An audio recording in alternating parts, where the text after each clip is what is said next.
A critical meeting tonight between President Trump and Israeli Prime Minister Benjamin Netanyahu about a deal that could end the war in Gaza. Joining us to discuss is foreign policy expert Harley Lippman. It's so great to have you on the show, Harley. So first of all, I'm curious your thoughts, especially since you recently returned from Israel after meeting with Trump administration officials. What can you share?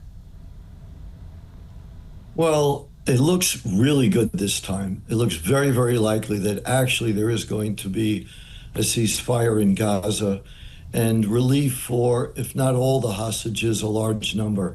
I don't think anybody's been as optimistic as they are right now.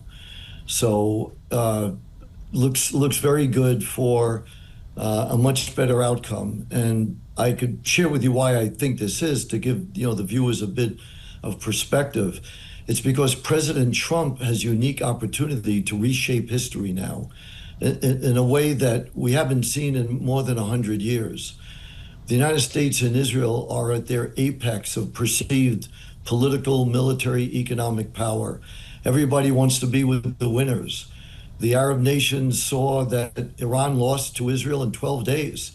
It's the equivalent of Cuba taking out the United States. This is remarkable. And they also saw the proxy nations not helping Iran whatsoever. More importantly, Russia and China didn't help them. So lately, in the last few years, a lot of Arab nations are wondering how dependable is America as a partner and ally, and aren't they retreating from the region? But now they see America has inserted itself in a muscular way in the region, and very successfully. It sounds like what you're saying is the U.S.'s attack on Iran and Trump's involvement could weigh heavily on this potential deal, correct? I think so, very much.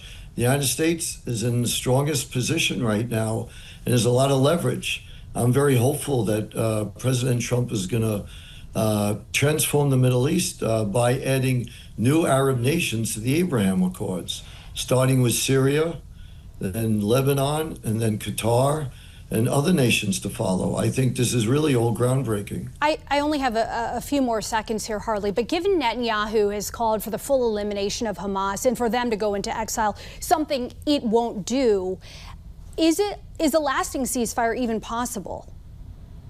That's a great question. That's exactly what they're trying to figure out, and they're gonna come up with what they think is going to be the solution. Because quickly for Bibi Netanyahu, it would be going back on everything he promised and said. He said utter defeat for Hamas. It's the only way you're going to have peace once and for all. But for Hamas, that means they lose power, which is everything to them. So it's about leverage and carrots and sticks. And Trump has got the maximum pressure.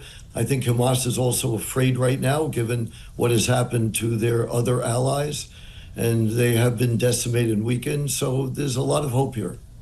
Trump has said Israel and Hamas could reach a new agreement as soon as this week. We will wait and see. Harley Lippman, thank you so much for joining us tonight on the National News Desk. Thank you.